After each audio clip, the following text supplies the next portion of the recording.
Hey, I'm Chris, and this is a Bagged and Board Bite. I'm John, and this is a Bagged and Board Bite. John hasn't done one of these in a while, so I decided to cut him out at the beginning of it. And we're talking about Marvel's Gambit by James Asmus and Clay Mann. This is a new #1 that just came out last month.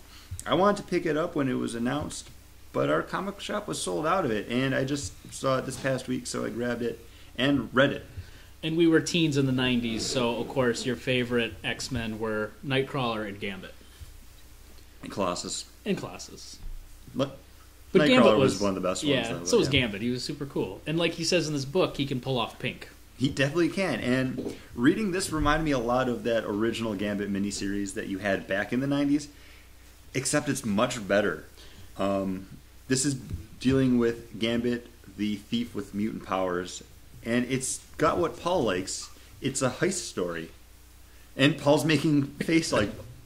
Why he just doesn't talk, we don't know. Because you know who Paul is. You're allowed to...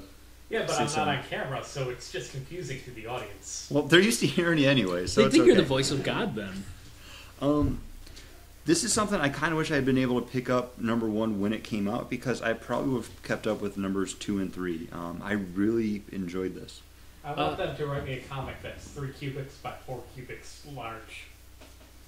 Voice of God joke. Oh, because Sunday school. Yeah. It's that great thing because you love when Gambit is the scoundrel, and he's totally the scoundrel in this. He's picking up waitresses. He's stealing the Blue Beetle scarab that turns into Starro and crawls into his skin at the end. It's basically some sort of weird alternate dimension alien type thing. We don't know. He breaks into someone's secret vault during his dinner party to steal this, and then makes his getaway. Spoilers.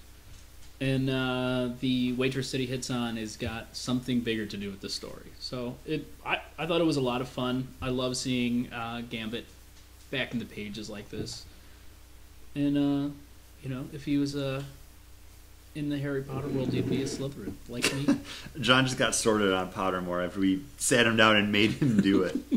I have to say, I was looking forward to this, but not so much just because I didn't know who was actually writing it. I've never heard of this guy before. I might have read something by him, but just didn't stick with me. I walked away kind of being like, okay, this guy hasn't let me down.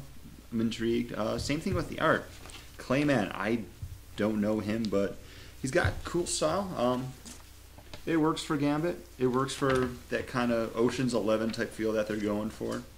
And the writing and the art capture the character, and that's always the best when you're going to have a miniseries like that, is to be able to, when you're writing it, capture the character, and they got it. They have it in spades. So if you read it, or you're looking forward to reading it, let us know. Comment down below, or hit us up over on our Facebook, because we look at that. We do.